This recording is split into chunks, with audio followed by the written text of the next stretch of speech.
नमस्कार दोस्तों, स्वागत करते हैं आप सभी का युवस्ती जी क्विज में। तो दोस्तों आज जो है कि बिहार पुलिस के लिए स्पेशल क्लास लेके आए हुए हैं और ये क्लास जो है आपका सामान्य ज्ञान का है और ये आपका खान सर का जो जीके पॉकेट बुक है उसी का पूरा ऑब्जेक्टिव क्वेश्चन का निचोड़ है। सारे महत्वपूर्ण प्रश्न लिया गया है। आज की सेशन में पूरा 100 क्वेश्चन कंप्लीट करवाएंगे और ये पार्ट बाय पार्ट आपको हम कंप्लीट करवा देंगे। देखिए ये बुक आपके लिए काफ़ी इंपॉर्टेंट है अगर बिहार पुलिस की तैयारी कर रहे हैं, क्योंकि पिछले बार बिहार दरोगा में हूबहू यहाँ से प्रश्न उठा के पूछा गया था, तो आपके पेपर में भी यहाँ से प्रश्न रहने वाला है। तो इस ई बुक में थ्योरी दिया गया है बट हम आपको MCQ इसका कंप्लीट करवाएंगे ताकि चीज़ें आपका क्लियर हो। तो चलिए शुरू करते हैं आज की सेशन को। सभी एक बार सेशन को लाइक करके फटाफट शेयर कर लीजिएगा और जो भी चैनल पर नए हैं चैनल को जरूर सब्सक्राइब करना, घंटे को प्रेस कर लीजिएगा ताकि जब भी और क्लासेस हो इस प्रकार का वो नोटिफिकेशन आप सबको प्राप्त हो सके बिहार पुलिस से संबंधित। तो चैनल को जरूर सब्सक्राइब कर लीजिएगा। तो चलिए शुरू करते हैं। आज का फर्स्ट क्वेश्चन है कि संयुक्त राष्ट्र दिवस कब मनाया जाता है। देखिए अगर किसी भी क्वेश्चन का आंसर पता हो तो अपना आंसर आप नीचे कमेंट बॉक्स में बता सकते हैं। तो याद रखिएगा आप सभी 24 अक्टूबर को मनाया जाता है संयुक्त राष्ट्र दिवस। देखिए अगर संयुक्त राष्ट्र की बात किया जाए तो इसकी स्थापना हुआ था 1945 में हुआ था। याद रखिएगा आप सभी 24 अक्टूबर 1945 में हुआ था और इसका मुख्यालय कहाँ पे है? न्यूयॉर्क सिटी में है। याद रखिएगा आप सभी। अच्छा संयुक्त राष्ट्र की बात किया जाए तो इसमें कुल 6 अंग हैं। कितने अंग हैं? 6 अंग। पहला कौन सा हो जाएगा? तो याद रखिएगा पहला महासभा याद रखना है, पहला महासभा। दूसरा याद रखिएगा आप सभी सुरक्षा परिषद याद रखना है आप सभी को, सुरक्षा परिषद याद रखना है आप सभी को। तीसरा याद रखना है आप सभी को, तीसरा याद रखना है आर्थिक और सामाजिक परिषद।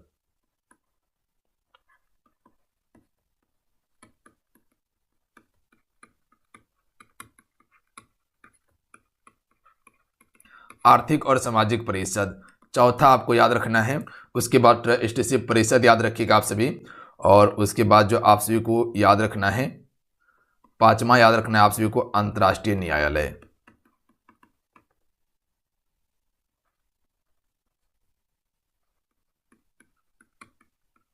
अंतर्राष्ट्रीय न्यायालय और छठा याद रखना है आप सभी को संयुक्त राष्ट्र सचिवालय याद रखना है आप सभी को। ध्यान दीजिएगा आप सभी। और यहीं से याद रखिएगा कि संयुक्त राष्ट्र में जो है 5 अस्थाई देश हैं और 10 अस्थाई देश होता है। कुल 15 देश इसमें शामिल है। याद रखिएगा। तो 5 अस्थाई देश जो है वो कौन कौन सा है? तो अमेरिका हो जाएगा यानी कि USA हो जाएगा। उसके बाद UK यूनाइटेड किंगडम हो जाएगा। उसके बाद जो है कि रूस हो जाएगा। उसके बाद चीन हो जाएगा। उसके बाद याद रखिएगा फ्रांस हो जाएगा। तो ये कुल 5 देश अस्थाई हैं। अगला है राष्ट्रसंघ की स्थापना कब हुई थी? 10 जनवरी 1920 को। ऑप्शन में एक करेक्ट आंसर होगा। अगला है निम्नलिखित में से कौन सा व्यापारी पहले भारत आए थे? देखिए 1498 ईस्वी में सबसे पहले जो आए थे वो आपका पुर्तगाली आए थे जो कि वास्को डिगामा आने वाला था। अंग्रेज जो है कि 1600 ईस्वी में भारत आता है। याद रखिएगा आप सभी। अगला है निम्नलिखित में से राष्ट्रसंघ की काउंसिल का अस्थायी सदस्य देश कौन सा नहीं था? अमेरिका इसमें शामिल नहीं था जबकि ब्रिटेन, फ्रांस और जापान शामिल था। देखिए जितने भी प्रश्न हैं फ्रेंड सारे अति महत्वपूर्ण प्रश्न हैं, इसीलिए याद जरूर कर लीजिएगा और सभी से रिक्वेस्ट रहेगा आपसे वीडियो को लाइक जरूर कर दीजिएगा। देखिए आपका एक लाइक मोटिवेट कराता है और आप सभी के लिए हम इतना मेहनत करते हैं ताकि आपको बेहतर से बेहतर कंटेंट दिया जाए ताकि आपको एग्जाम में मदद करें। तो आप सभी सेशन को लाइक जरूर कर दिया कीजिए और जो चैनल पर पहली बार आ रहे हैं चैनल को जरूर सब्सक्राइब कर घंटे को प्रेस कर दीजिएगा आप सभी। देखिए पुर्तगाली से आपको याद रखना है कि वास्को डिगामा सबसे पहले भारत आया था। कहाँ पर पहुंचा था? कालीकट बंदरगाह पर पहुंचा था जो केरल में पड़ता है। केरल में पड़ता है। याद रखिएगा आप सभी। ये फैक्ट को क्वेश्चन पूछा गया है। अगला क्वेश्चन देख लीजिएगा बेरी बेरी रोग। इसको बेरी बेरी कीजिएगा। बेरी बेरी क्या कारण से होता है? तो ये आपका विटामिन B1 की कमी के कारण से होता है। याद रखिएगा जिसे थायामिन के नाम से जानते हैं। देखिए विटामिन A की कमी से कौन सा रोग होता है? रातौंधी रोग होता है। इसका सबसे अच्छा स्रोत क्या है? गाजर इसका सबसे अच्छा स्रोत है। इसका रासायनिक नाम रेटिनॉल होता है। विटामिन D को हम सभी कैल्सीफेरॉल के नाम से जानते हैं। इसकी कमी से बच्चे की हड्डी क्या होता है? कमजोर होने लगता है। याद रखिएगा आप सभी। कैल्शियम की कमी वही हो जाएगा, हड्डी कमजोर होने लगता है। भारतीय राष्ट्रीय कांग्रेस की स्थापना के समय भारत का गवर्नर जनरल कौन था? यहां से समझिएगा कि भारतीय राष्ट्रीय कांग्रेस की स्थापना 1885 में A.O. ह्यूम के द्वारा किया गया था। कहाँ पे हुआ था? मुंबई में हुआ था, याद रखिएगा आप सभी। और 1885 में इसका पहला अध्यक्ष व्योमेश चंद्र बनर्जी बना था। 1886 में इसका अध्यक्ष दादा भाई नरौजी बनता है, याद रखिएगा आप सभी। तो उस समय गवर्नर जो था वो लॉर्ड डफरिन था, याद रखिएगा आप सभी, गवर्नर जनरल। हालांकि उस समय वायसराय का पद आ चुका था। तो ऑप्शन में सी करेक्ट आंसर होगा। लॉर्ड कर्जन के समय में 1905 में बंगाल विभाजन शुरू किया गया था। अगला है, विश्व की सबसे लंबी नदी कौन सी है? राइट आंसर होगा नील नदी। नील जो है विश्व की सबसे लंबी नदी है और अमेज़न जो है यह विश्व की सबसे चौड़ी नदी है। अगला है, निम्नलिखित में से किसे भूमध्य सागर का प्रकाश स्तंभ कहा जाता है? स्ट्रोम्बोली को प्रकाश स्तंभ कहा जाता है। अगला क्वेश्चन है कि भारत के निम्नलिखित क्षेत्र में से किस एक में आर्द्र सदाबहार वन और अर्ध सदाबहार वन पाए जाते हैं? दोनों में डिफरेंस है, याद रखिएगा। यहाँ आर्द्र सदाबहार वन और अर्ध सदाबहार वन की बात किया गया है।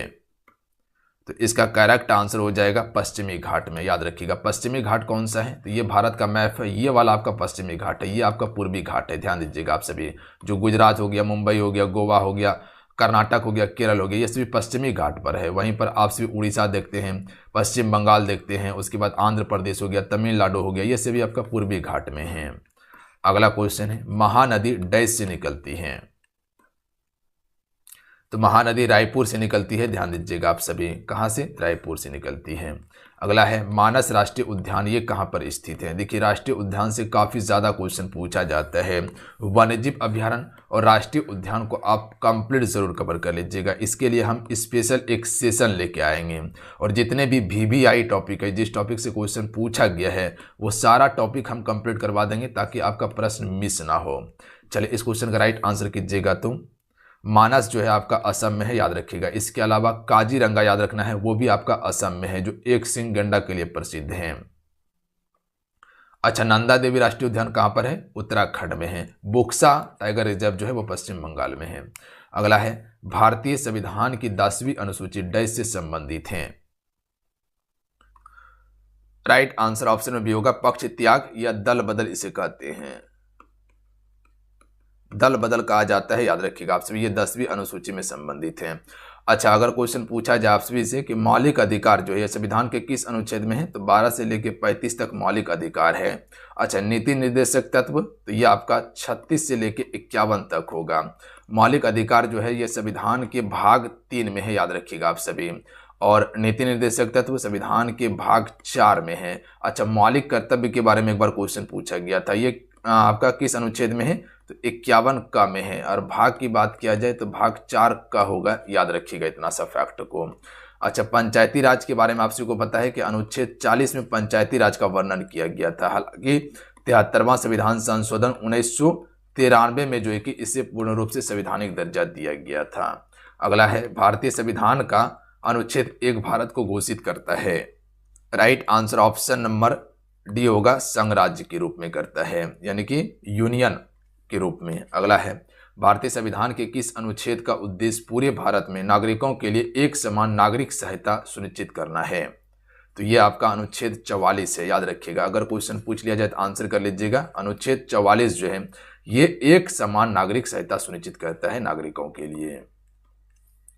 भारतीय संविधान की समवर्ती सूची के मामले में कौन देखता है? देखिए, सूची आपका 3 है। एक आपका संघ सूची है, एक आपका राज्य सूची है और एक आपका समवर्ती सूची है। यहाँ पर समझिएगा आप सभी। देखिए, संघ सूची में ये केंद्र सरकार अपना कानून बनाएगा, याद रखिएगा आप सभी। कौन सा सरकार? केंद्र सरकार। राज्य सूची में ये राज्य सरकार अपना कानून बनाएगा और समवर्ती सूची में जो होता है ये केंद्र प्लस राज्य दोनों मिलकर कानून बनाएगा इसमें। तो याद रखिएगा आप सभी। बात समझ गए आप सभी? बिल्कुल। अगला क्वेश्चन है, तो इसका राइट आंसर क्या हो जाएगा? केंद्र और राज्य दोनों होगा। अगला क्वेश्चन है कि निम्नलिखित में से किसी केंद्र शासित प्रदेश में उच्च न्यायालय स्थापित करने का अधिकार है? तो ये अधिकार संसद के पास है, याद रखिएगा आप सभी। संसद में 2, एक लोकसभा एक राज्यसभा होगा। अगला क्वेश्चन देख लीजिएगा, प्रोजेक्ट 75 निम्नलिखित में से किससे संबंधित है? देखिए फ्रेंड, जितने भी प्रश्न आपको बता रहे इसे याद जरूर कर लीजिएगा, क्योंकि याद करने वाला का ही सिलेक्शन हुआ है और उसी का रिजल्ट होता है। तो जिस दिन आप याद करना शुरू कर दीजिएगा प्रश्न को, वो प्रश्न आपको निश्चित याद होगा। बहुत सारे बच्चे बोलते हैं कि सर प्रश्न याद ही नहीं होता है। तो याद अगर ध्यान से कीजिएगा, ध्यान से पढ़िएगा तो चीजें आपको याद होगा। और जिस दिन याद करने का क्षमता आ जाएगा तो समझ लीजिए इस फील्ड का बादशाह आप ही रहने वाले हैं। तो दबा के प्रश्न को याद कीजिए आप सभी। तो राइट आंसर पनडुब्बी इसका बिल्कुल करेक्ट आंसर होगा। अगला है रेपो दर से क्या तात्पर्य है। देखिए, एक होता है रेपो दर और एक होता है रिवर्स रेपो दर। तो इसका करेक्ट आंसर ऑप्शन में ए होगा, वह दर जिस पर वाणिज्यिक बैंक भारतीय रिजर्व बैंक से उधार लेती है। जैसे मान लीजिए कि आपका एसबीआई बैंक है, ठीक है, एसबीआई है और ये आरबीआई है। अगर एसबीआई को पैसा चाहिए, ठीक है, तो ये चल जाएगा आरबीआई के पास कि हुजूर हमको 100 करोड़ दीजिए। तो ये कौन लेगा, एसबीआई लेगा। किससे, आरबीआई से। अब रिवर्स रेपो रेट में क्या होता है, ये आपका आरबीआई हो गया और ये आपका एसबीआई हो गया। अगर एसबीआई के पास ज़्यादा पैसा हो गया है तो ये क्या करेगा, कुछ समय के लिए आरबीआई को दे देगा कि मेरे पास ज़्यादा हो गया है, कुछ ब्याज पर आप रख लीजिए। तो ये होता है रिवर्स रेपो रेट में। संगीतकार जाकिर हुसैन निम्नलिखित में से किस वाद्य यंत्र से संबंधित हैं। तो ये तबला बजाते हैं। अगला है ग्रीष्मकालीन ओलंपिक खेल 2024 की मेजबानी किस शहर में हुई थी, ये कीजिए आप सभी। तो ये आपका पेरिस में, पेरिस फ्रांस में। अगला क्वेश्चन देख लीजिएगा, निम्नलिखित में से किस खेल में अवनी लेखरा ने उत्कृष्ट प्रदर्शन किया। तो अवनी लेखरा जो है ये आपका निशानेबाजी से संबंधित है। अगला है हड्डी में कौन सा लवण सबसे अधिक होता है। तो कैल्शियम फास्फेट सबसे अधिक पाया जाता है हड्डी में। और विटामिन डी की कमी से बच्चों की हड्डी क्या होने लगता है, कमजोर होने लगता है और टेढ़ा हो जाता है। एच बम यानी कि हाइड्रोजन बम किस पर आधारित है। तो यह आपका नाभिकीय संलयन पर होता है, जबकि आपका परमाणु बम नाभिकीय विखंडन पर कार्य करता है। सोडा पानी की बोतल को खोलने पर कौन सी गैस निकलती है, कार्बन डाइऑक्साइड निकलती है। देखिए, नाइट्रोजन की बात किया जाए तो वायुमंडल में नाइट्रोजन 78% है, कार्बन डाइऑक्साइड 0.03% है, याद रखिएगा आप सभी। अगला है ल्यूमेन निम्न में से किसकी इकाई है। देखिए, यहीं ऑक्सीजन की बात किया जाए कि ऑक्सीजन कितना है, 21% है वायुमंडल में। ल्यूमेन निम्न में से किसकी इकाई है, ज्योति फ्लक्स की इकाई ल्यूमेन है। अगला है माचिस की तीली में निम्नलिखित में से किसका प्रयोग किया जाता है। देखिए, माचिस की तीली जो आप सभी देखते हैं उसमें लाल फास्फोरस का ही प्रयोग किया जाता है जलाने के लिए। अगला है इंडिका, जिसमें मौर्यकालीन भारत का उल्लेख है, ये किसके द्वारा लिखी गई थी। देखिए, इंडिका मेगा अस्थ इसकी रचना है, याद रखिएगा आप सभी, जो कि चंद्रगुप्त मौर्य के दरबार में आए थे, मेगा अस्थनीज। अगला है स्वराज पार्टी की स्थापना किसने की थी। स्वराज पार्टी की स्थापना ये कब हुई थी, मोतीलाल नेहरू ने। अगला क्वेश्चन देख लीजिएगा, माउंट बेटन योजना को ब्रिटिश संसद में कब प्रस्तुत किया गया था। यहीं से याद रखिएगा, जो स्वराज पार्टी है इसकी स्थापना कब हुआ था, 1923 में स्थापित किया गया था। अच्छा, 1924 किस लिए प्रसिद्ध है, तो महात्मा गांधी जी पहली बार भारतीय राष्ट्रीय कांग्रेस की अध्यक्षता किया था, बेलगांव अधिवेशन। 1925 याद रखिएगा, 1925 में पहली भारतीय महिला कह सकते कि कांग्रेस की अध्यक्ष बनी थी सरोजिनी नायडू। 1922 में क्या हुआ था, तो 1922 में असहयोग आंदोलन वापस लिया गया था और 1920 में असहयोग आंदोलन शुरू किया गया था महात्मा गांधी जी के द्वारा। माउंटबेटन योजना ब्रिटिश संसद में कब प्रस्तुत किया गया था, 3 जून 1947 को किया गया था। और भारत का जो विभाजन हुआ था माउंटबेटन योजना के तहत ही किया गया था 1947 में। देखिए, 14 अगस्त को पाकिस्तान दिवस मनाया जाता है और 15 अगस्त को अपना भारत दिवस मनाया जाता है, यानी कि स्वतंत्रता दिवस। अगला है पाकिस्तान का नाम किसने गढ़ा, तो चौधरी रहमत अली ने पाकिस्तान का नाम गढ़ा था। अगला प्रश्न देखिएगा कि निम्नलिखित में से कौन सबसे बड़ा ग्रह है। देखिए, अगर ग्रह की बात किया जाए तो आपको पता है कि कुल 8 ग्रह है सौरमंडल में और एक क्या है, तारा है, जिसे हम सूर्य के नाम से जानते हैं। 8 ग्रह कौन कौन सा है, तो एक पहला हो जाएगा आपका बुध हो जाएगा जो सबसे छोटा है। दूसरा शुक्र हो जाएगा जिसे शाम या भोर का तारा कहा जाता है। तीसरा आपका पृथ्वी हो जाएगा जिसे हम सभी नीला ग्रह कहते हैं। चौथा आपका मंगल हो जाएगा जिसे लाल ग्रह कहा जाता है, जिसपे जीवन यापन करना संभव है। 5वां आपका हो जाएगा बृहस्पति ग्रह। छठा आपका हो जाएगा शनि ग्रह, सातवां आपका हो जाएगा अरुण और आठवां हो जाएगा वरुण, याद रखिएगा आप सभी। तो बृहस्पति सबसे बड़ा ग्रह है और ये एक बाह्य ग्रह है, याद रखिएगा। देखिए एक होता है आंतरिक और एक होता है बाह्य। आंतरिक जो होता है वो आपका बिल्कुल ठोस रहता है और बाह्य जो होता है वह गैस का बना होता है। तो आंतरिक ग्रह कौन कौन सा है? तो शुक्र है, मंगल है, बुध है और आपका पृथ्वी हो जाएगा, याद रखिएगा आप सभी। ये आंतरिक ग्रह है, बाकी बात सभी बाह्य ग्रह है। बुध जो है ये सौर मंडल का सबसे छोटा ग्रह है, प्लस में सूर्य से नजदीक ग्रह है। और शुक्र के बारे में याद रखिएगा कि यह सौर मंडल का सबसे गर्म ग्रह है। अगला है भारत में मानसून की अवधि औसतन डैश अवधि का होता है। तो ये आपका लगभग जो है कि 100 से लेकर 120 दिन का होता है। अगला है निम्नलिखित में से कौन भारत और चीन के बीच स्थित एक पहाड़ी दर्रा है? काराकोरम गलियार, ये भारत और चीन के बीच है। अगला है निम्नलिखित में से कौन सी नदी 2 बार भूमध्य रेखा को पार करती है? देखिए भूमध्य रेखा भारत से नहीं गुजरती है, भारत से कर्क रेखा गुजरती है, याद रखिएगा। और ये भारत के 8 राज्यों से होकर गुजरती है। भारत को 2 भाग में विभाजित करती है, उत्तर और दक्षिण भाग में। तो यहाँ भूमध्य रेखा को 2 बार काटने की बात किया गया है, तो ये आपका जायरे नदी होगा, ऑप्शन में ए। अगला है भारतीय मानक समय ग्रीनविच मध्य समय यानी कि जीएमटी से कितना आगे है? देखिए जीएमटी की बात किया जाए यानी कि ग्रीनविच मध्य की बात किया जाए तो ये 0 डिग्री देशांतर के नाम से जाना जाता है और इससे जो है कि अपना मानक समय जो है 5.5 घंटा आगे है। और ये भारत के 5 राज्यों से होकर अपना मानक समय गुजरती है। पहला आपका यूपी जो कि इलाहाबाद के नैनी नामक स्थान से गुजरती है। दूसरा हो जाएगा आपका एमपी हो जाएगा, मध्य प्रदेश। तीसरा आपका छत्तीसगढ़ होगा, चौथा उड़ीसा हो जाएगा और एक आंध्र प्रदेश होगा, याद रखिएगा। अगला क्वेश्चन है कि रिवर्स रेपो दर वह दर है जिस पर, तो अभी आपको समझाए थे। इसमें क्या होता है, बैंक रिजर्व बैंक में अपना अतिरिक्त धन जमा करता है, यानी कि मान लीजिए एसबीआई बैंक है, उसके पास ज़्यादा पैसा हो गया तो वो रिजर्व बैंक को दे देता है, कुछ ब्याज लेगा फिर उससे इंटरेस्ट लेगा। अगला प्रश्न है कि इनमें से कौन सा हमारी संसद का हिस्सा नहीं है? तो मुख्य न्यायाधीश संसद का हिस्सा नहीं होगा, जबकि राष्ट्रपति लोकसभा और राज्यसभा होगा। राज्यसभा है जबकि मुख्य न्यायाधीश नहीं है, ये अलग है। अगला है धन विधेयक के संबंध में निम्नलिखित में से कौन सा कथन सत्य है? देखिए अगर धन विधेयक की बात किया जाए तो ये लोकसभा का अध्यक्ष यह निर्णय करता है कि विधेयक धन विधेयक है या नहीं, ये बिल्कुल सत्य कथन है। बाकी बात सारा कथन क्या है, धन विधेयक के बारे में गलत है। तो याद रखिएगा ऑप्शन नंबर सी, ये निर्णय कौन करता है? लोकसभा का अध्यक्ष करता है, ध्यान दीजिएगा आप सभी। अगला क्वेश्चन है कि संविधान का कौन सा अनुच्छेद संसद को संविधान में संशोधन करने की शक्ति प्रदान करता है? देखिए संविधान का भाग 20 जो है, ये 20 जो है ये आपका संविधान संशोधन से ही संबंधित है। अनुच्छेद 368 हो जाएगा। लिया गया था संविधान संशोधन की प्रक्रिया अफ्रीका देश से, अफ्रीका से लिया गया था।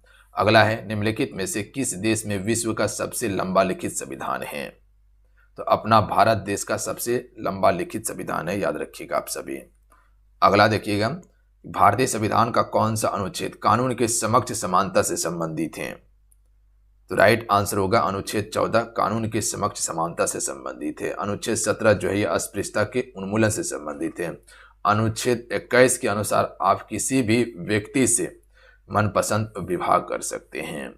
अगला है भारत के संविधान में भाग 4 किससे संबंधित है?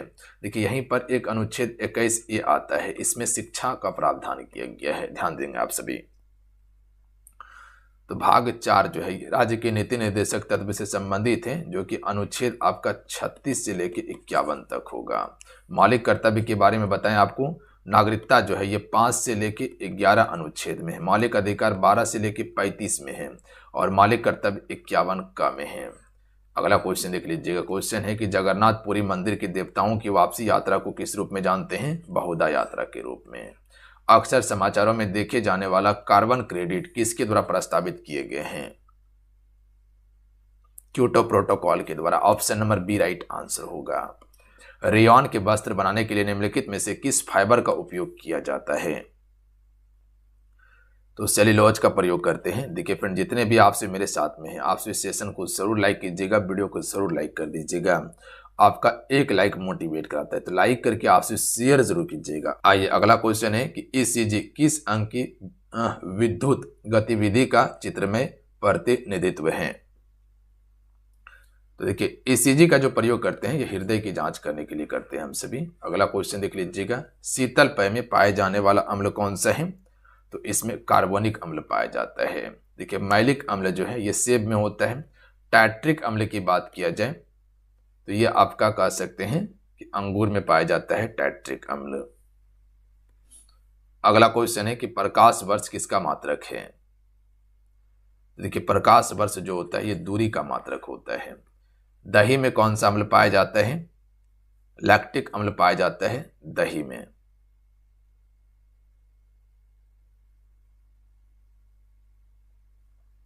एस्कॉर्बिक अम्ल जो देख रहे हैं ये विटामिन सी का रासायनिक नाम है एस्कॉर्बिक एसिड। अगला है सुरक्षा परिषद में वीटो का अधिकार किसे प्राप्त है? तो देखिए सुरक्षा परिषद में वीटो का अधिकार जो है वो 5 देश को ही प्राप्त है जो इसका अस्थायी देश होता है। तो सिर्फ अस्थायी राष्ट्र को प्राप्त है वीटो का। कैसे बताए थे आपको अस्थायी राष्ट्र के बारे में? कौन कौन था अस्थायी राष्ट्र? अमेरिका, यूनाइटेड किंगडम, रूस, चीन और फ्रांस था। इसी के पास वीटो का अधिकार है। तो कुल 5 देश के पास है। तो इसका राइट आंसर हो जाएगा सिर्फ अस्थायी सदस्य राष्ट्र को। सी करेक्ट आंसर होगा। अगला प्रश्न है कि पंचायती राज संस्थाएं मुख्य रूप से किसकी संस्थाएं हैं? स्वशासन की संस्था है। देखिए पंचायती राज की बात किया जाए तो पंचायती राज दिवस कब मनाया जाता है? 24 अप्रैल को मनाया जाता है। इसकी स्थापना जो हुआ था यानी कि संवैधानिक दर्जा जो मिला था 1993 में मिला था 73वां संविधान संशोधन के द्वारा। सबसे पहली बार पंचायती राज जो लागू हुआ था वो आपका राजस्थान के नागौर जिले में लागू हुआ था। 1959 में लागू हुआ था जो पंडित जवाहरलाल नेहरू जी के द्वारा किया गया था। पृथ्वी की धुरी को दोनों सिरों को क्या कहा जाता है? तो जो पृथ्वी इस प्रकार से ग्लोब देखे होंगे इसका उत्तरी ध्रुव और दक्षिणी ध्रुव, इसे ध्रुव के नाम से जानते हैं। निम्न में से कौन सा देश सार्क का सदस्य नहीं है? इसमें ईरान शामिल नहीं है, जबकि आपका भूटान होगा, अफगानिस्तान होगा, मालदीव होगा। इसके अलावा याद रखिएगा बांग्लादेश हो जाएगा, बांग्लादेश हो जाएगा, उसके बाद अपना भारत हो जाएगा यानी कि इंडिया हो जाएगा, नेपाल हो जाएगा, पाकिस्तान हो जाएगा और श्रीलंका हो जाएगा। याद रखिएगा आप सभी। इसके अलावा भूटान बताएं आपको, अफगानिस्तान बताएं और मालदीव बताएं। तो ईरान इसमें शामिल नहीं है। बंगाल के पहले गवर्नर जनरल कौन थे? Warren Hasting. ध्यान दीजिएगा 1773 के रेगुलेटिंग एक्ट के तहत इसे बनाया गया था। बंगाल का पहला गवर्नर कौन था? Robert Clive. अगला क्वेश्चन देख लीजिएगा, रक्षा मंत्री जगन्नाथ सिंह ने किस राज्य में सियोम पुल का उद्घाटन किया था? तो यह आपका अरुणाचल प्रदेश में किया गया था।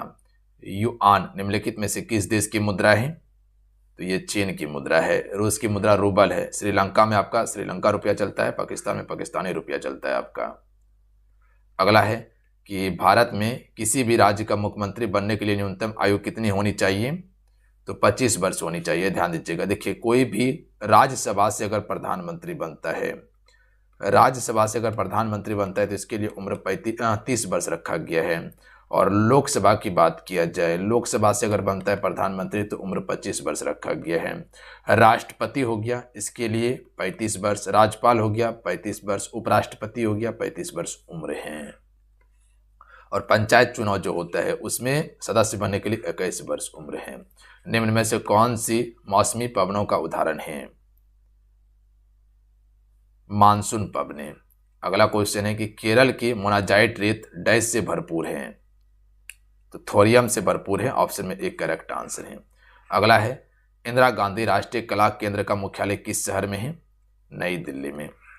अगला क्वेश्चन है कि भारतीय संविधान के किस अनुच्छेद के अंतर्गत मंत्रीगण सामूहिक रूप से लोकसभा के प्रति उत्तरदायित्व होते हैं?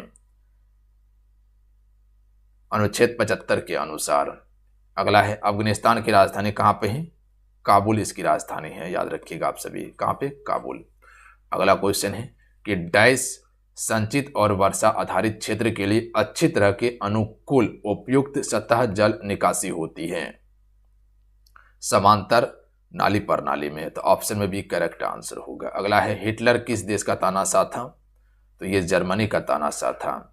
अगला क्वेश्चन है कि राष्ट्रीय पुलिस अकादमी कहाँ पर है? हैदराबाद में स्थित है आपका। अगला है मेरियाना खाई किस लिए प्रसिद्ध है? तो ये आपका पृथ्वी पर सबसे गहरे बिंदु के लिए प्रसिद्ध है क्योंकि ये प्रशांत महासागर में है और सबसे गहरा बिंदु है। भारत में राष्ट्रपति के रूप में किसे जाना जाता है? सॉरी राष्ट्रपिता, राष्ट्रपति नहीं, राष्ट्रपिता के रूप में महात्मा गांधी जी को। तो option number B correct answer होगा मोहनदास करमचंद गांधी को। अगला है ए जरा कप निम्नलिखित में से किस खेल से संबंधित है? तो जरा सा भी देखने में अच्छा नहीं लगता है पोलो खेल, ऑप्शन में बी करेक्ट आंसर होगा। हॉकी का जादूगर मेजर ध्यानचंद जी को कहा जाता है। और खेल दिवस कब मनाते हैं? 29 अगस्त को। भारत में किस राज्य की जनसंख्या सबसे कम है?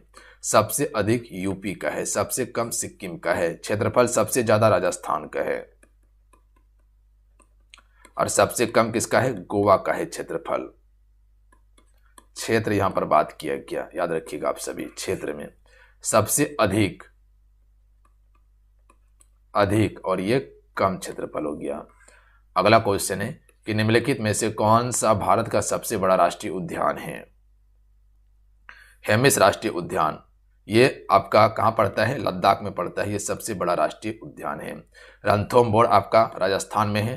देखिए जिम कॉर्बेट राष्ट्रीय उद्यान है, इसको जिम कीजिएगा। जिम कॉर्बेट राष्ट्रीय उद्यान ये आपका यूपी उत्तराखंड में है।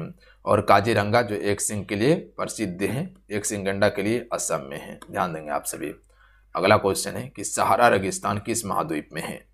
तो ये आपका अफ्रीका महाद्वीप में है सहारा रेगिस्तान। गोबी मंगोलिया ये एशिया में है। मुख्यमंत्री किसके द्वारा नियुक्ति किया जाता है? तो मुख्यमंत्री की नियुक्ति राज्यपाल करता है, जैसे कि प्रधानमंत्री की नियुक्ति राष्ट्रपति करता है, सर्वोच्च न्यायालय के मुख्य न्यायाधीश की नियुक्ति राष्ट्रपति करता है। अगला क्वेश्चन देख लीजिएगा, एक राज्यपाल आमतौर पर डैश वर्ष की अवधि के लिए पद धारण करता है।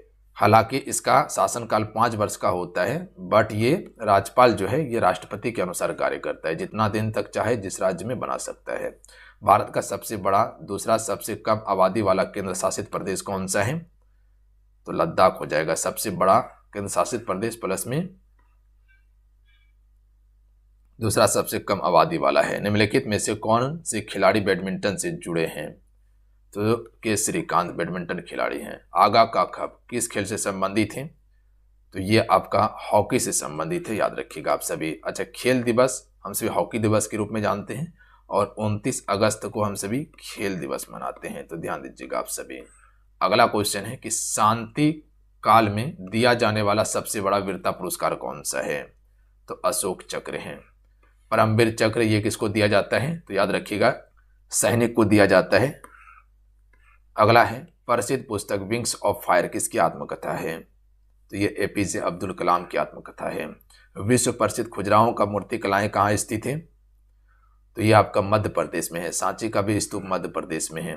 कर्नाटक युद्ध डैश के बीच लड़ा गया था? तो ये आपका ब्रिटिश और फ्रेंच के बीच में हुआ था कर्नाटक का युद्ध। अगला क्वेश्चन है कि ठुमरी संगीत किस शास्त्रीय नृत्य से संबंधित है? यह कथक से संबंधित है। कथक जो है कि उत्तर भारत यानी कि यूपी का मुख्य रूप से है। उड़ीसी उड़ीसा का है, मणिपुरी मणिपुर का है और घूमर राजस्थान का है। अगला है भारत में बहने वाली भारत की सबसे लंबी नदी कौन सी है? गंगा, जिसकी लंबाई 2525 किलोमीटर है। गोदावरी को दक्षिण भारत की गंगा कहते हैं। यह आपका केरल में पड़ता है, वेम्बनाड झील। राष्ट्रगान किसके द्वारा लिखा गया था? राष्ट्रगान रविन्द्रनाथ टैगोर के द्वारा लिखा गया है, जबकि राष्ट्रीय गीत बंकिम चंद्र चटर्जी के द्वारा। अगला है टाका एक आधिकारिक राष्ट्रीय मुद्रा है जो निम्नलिखित में से किस देश में उपयोग की जाती है? तो टाका बांग्लादेश में चलता है। अगला है अभ्रक उत्पादक केंद्र कोडरमा स्थित है। तो ये आपका झारखंड में स्थित है कोडरमा, जो कि अभ्रक की राजधानी के नाम से जाना जाता है। एलिफेंटा गुफाएं कहाँ स्थित हैं? मुंबई में है एलिफेंटा गुफा। सत्रिया नृत्य किस राज्य से संबंधित है? तो सत्रिया जो है ये असम से संबंधित है, एक शास्त्रीय नृत्य है ये आपका। ईटानगर डैश की राजधानी है? तो अरुणाचल प्रदेश की राजधानी ईटानगर है। त्रिपुरा की राजधानी कहाँ पर है? अगरतला है। तेलंगाना की राजधानी कहाँ है? हैदराबाद। उड़ीसा की राजधानी कहाँ पर है? भुवनेश्वर है। अगला है ड्यूस, तो यह आपका लॉन्ग टेनिस से प्रसिद्ध है यानी कि संबंधित है। प्रसिद्ध पुस्तक मधुशाला के लेखक कौन है? हरिवंश राय बच्चन, जो कि अमिताभ बच्चन के पिताजी थे। बास्केटबॉल टीम में खिलाड़ियों की संख्या कितनी होती है? इसमें कुल 5 खिलाड़ी होते हैं बास्केटबॉल में। भारतीय सिविल सेवा में शामिल होने वाला पहले भारतीय कौन थे? सत्येंद्रनाथ टैगोर, ऑप्शन में डी करेक्ट आंसर होगा। LAC जिसे वास्तविक नियंत्रण रेखा कहा जाता है, यह भारत और डैश के बीच प्रभावी है। तो भारत और चीन के बीच में LAC है, और LOC की बात किया जाए तो ये भारत और पाकिस्तान के बीच में है। डिस्कवरी ऑफ इंडिया के लेखक कौन है? जवाहरलाल नेहरू। अगला क्वेश्चन है कि ICC का पूर्ण रूप क्या होता है? तो इसका पूर्ण रूप है international cricket council, D right answer होगा। इनमें से कौन सा राज्य भारत की स्पाइस गार्डन के रूप में जाना जाता है? तो केरल को स्पाइस गार्डन कहा जाता है, और केरल को मसालों की राजधानी भी कहा जाता है। टीपू सुल्तान कहाँ के शासक थे? मैसूर के शासक थे टीपू सुल्तान। अगला है भारत में मतदाता की आयु कितनी है? 18 वर्ष है। पहले था 21 वर्ष। 61वां संविधान संशोधन के द्वारा घटाकर 18 वर्ष किया गया था। सबसे पहला नोबेल पुरस्कार कब दिया गया? 1901 में दिया गया था। देखिए, नोबेल पुरस्कार की स्थापना 1900 में अल्फ्रेड नोबेल की याद में शुरू किया गया था। देखिए, अल्फ्रेड नोबेल को आप सिर्फ जानते हैं, जिसने डायनामाइट की खोज किया था, उसी के नाम से शुरू किया गया था। देखिए, सबसे पहले जो भारत में नोबेल पुरस्कार आया था 1913 में रविन्द्रनाथ टैगोर को दिया गया था। उसके बाद 1930 में याद रखिएगा CB रमन को दिया गया था भौतिकी के लिए। अमर्त्य सेन को दिया गया अर्थशास्त्र के लिए। तो चलिए, आज कितना है? आज की इस क्लासेस में कुल GK GS का 100 अति महत्वपूर्ण प्रश्न कंप्लीट करवाए हैं, जो आपके एग्जाम्स के लिए काफ़ी इंपॉर्टेंट